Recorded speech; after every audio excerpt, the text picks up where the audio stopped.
Right, so one thing I wanted to do on this trip was I wanted to put a couple of trail cams up. They're just cheap ones from Amazon, mainly because I don't want to worry about him getting pinched, although I'm not going to put him in a situation where hopefully they're not going to get pinched anyway. And two, I'm a tight Yorkshireman. So what I'm going to do, there's a couple of trails going along this ride. You can see where they're cut backwards and forwards.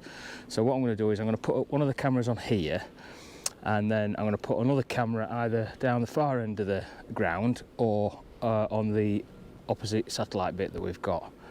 I ain't quite decided yet, but I am going to go down to that far side for this evening and then go across. So what I want to do is going to set the camera just inside off the ride, basically so it can't be seen directly off the ride, and then hopefully it's going to be a point where when things run across they'll either stop on that side or they're going to stop on the other side for a short while, trigger the camera so at least we get something or capture something, rather than sort of like try and put it backwards and forwards or up and down the ride and they run across and then miss the camera altogether, because it's not as if it's one of those fancy ones that you can get that got an amazing picture, send you them through via a phone or text, or one of those great Bushnell ones. So yeah, so if you're watching Bushnell, get in touch. Right, so we'll find a position and then we'll put it in.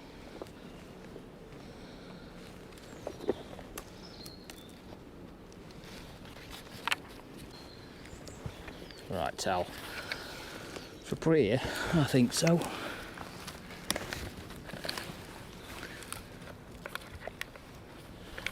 You're helping? Oh yeah. You weren't helping earlier on when you went and chased that deer, did you? No, you didn't. No.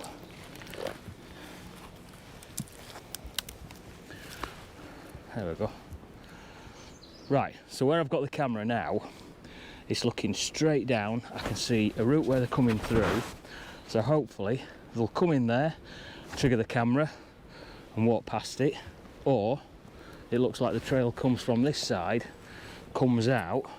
So hopefully they come in front of the camera, triggers it, they'll stop just before it goes across. But that's the idea anyway. So I'll switch it on and then I'll leave that one, and hopefully, fingers crossed, next time I come up, we'll see what we've got on them.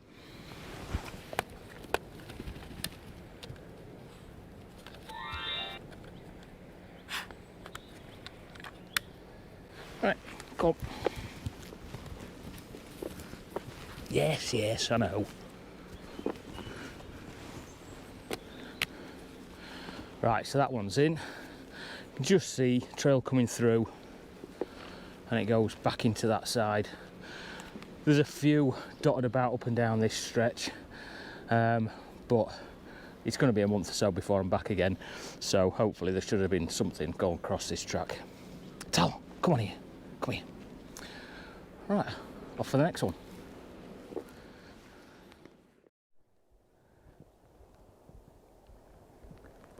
Right, I'm back out for the evening. I've had a quick glance over the hill on the satellite side. I ain't seen anything, so I've come back onto this side, working my way round the top end that I ain't done yet so far. Where I was yesterday and earlier on was in that wood over there.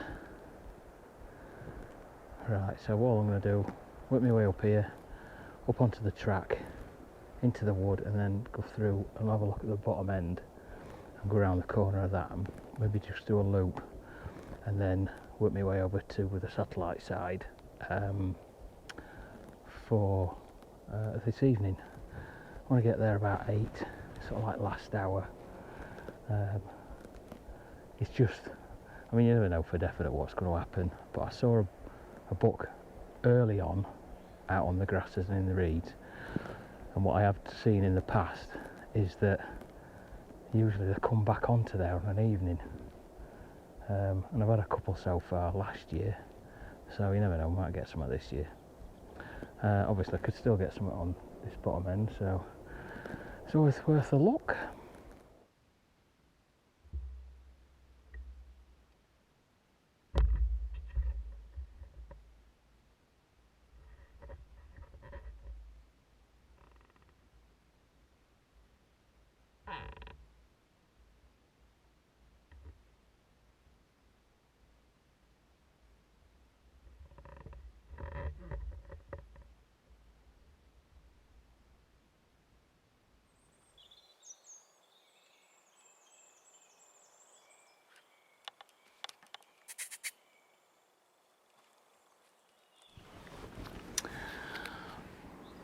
Right. Now the reason I just spent half an hour stood on that ride is because I did see a buck along this grass edge up here. Just come round top of lane, and he was down here and he run into the trees back there. Now there's a ride that starts just here, behind me, and it sort of like comes down and then across.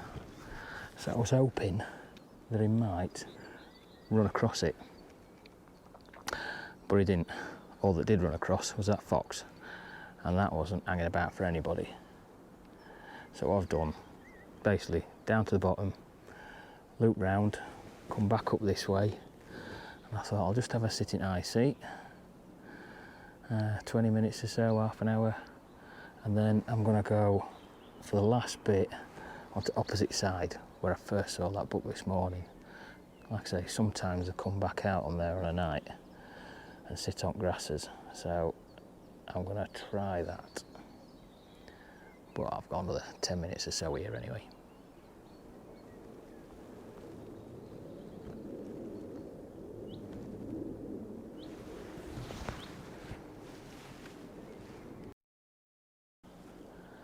Well, I've not seen anything. It's coming up to 8 o'clock and I'm going to move on. There is some cattle. You ain't seen them on there probably. About 4 or 5 Highland cattle, which I don't think are supposed to be there.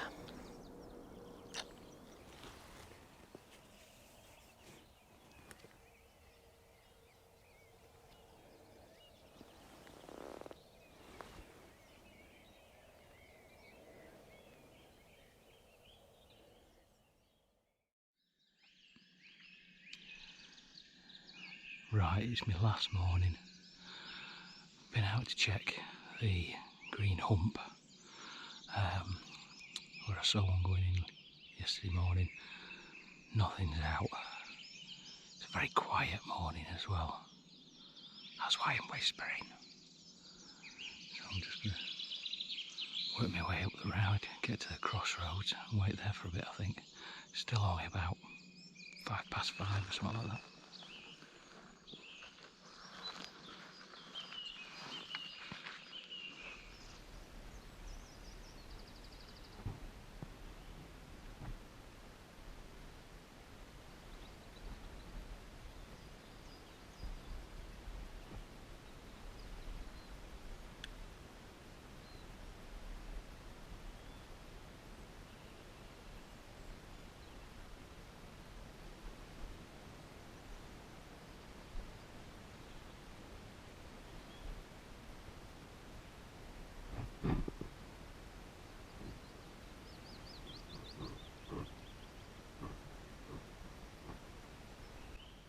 That seems to be my lot for this trip. The only thing I seen this morning was the arse end of something. I think it was a doe going across the end of a ride. It was just behind a little bit of cover. I could see a bit of a shape through thermal, and when I swapped to the binos, it was already moving along, head were down. I think I saw a touch on its back end, but I had to sort of creep round the corner because I wasn't too far away from it, and I didn't want it to be just behind it because I would have bumped it. But by the time I'd got round, there's like a bit of a mound of like slatey type stuff. I think they used it for putting tracks in, but no sign of it. Got set up on sticks, sort of like checking all directions, but no sign. So I'm gonna I think get back to the van, get me a brew, and then I'm going to have a tootle back home, and I'm going out tonight for my birthday tea. But going home empty-handed.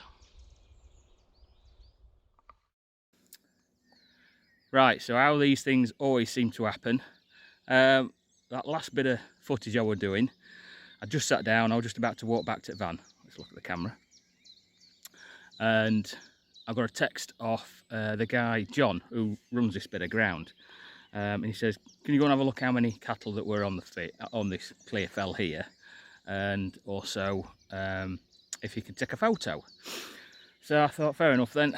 So I dumped all my gear apart from my rifle and my stick, and also a deer carrier that I'm going to show you in a minute. And I thought I'll just have a walk of her. And obviously, I spotted one, didn't I? So unfortunately, I'm sorry, I didn't get it on camera. But at least I'm not going home empty-handed. It's been hard work this week, especially missing one, tally bumping one, me having a Mexican standoff with another one.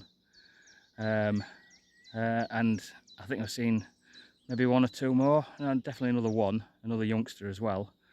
So yeah, bonus week, and I'll show you what. Oh well, I got it ended up because it spooked a little bit and it went back, so I ended up getting it with a lower neck shot. Not ideal for what I want, but it drops straight away. Now I'll get it rigged up with this deer carrier and I'll show you those, because hopefully I should have some of these on the website at some point, and I've got a couple spare, but I'll show you. There we go, that's it. So got the rope around each legs, a 2-inch webbing, cotton webbing strap to go over your shoulder, and this bit here is a rucksack cover.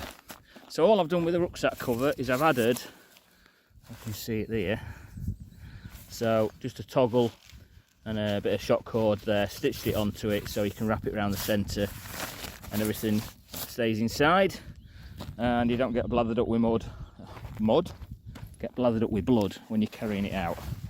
There you go, keep everything clean. If you want to see a bit more info about the carriers and also the deer drags that I've made, just have a look at the video that's popping up in the corner now, or I'll leave a link for it down in the description. As usual, please like and subscribe. Eventually, at some point, I'll get another deer on video, I'm sure I will. But if you'd like to support the channel, please have a look at the Dane and Blaze website, which is mine, and have a look at anything on there if there's out that takes your fancy. Somebody did ask for some t-shirts, so if anybody's interested in merch, I'm sure I can make some up for either Dane and Blaze or Dane Outdoors.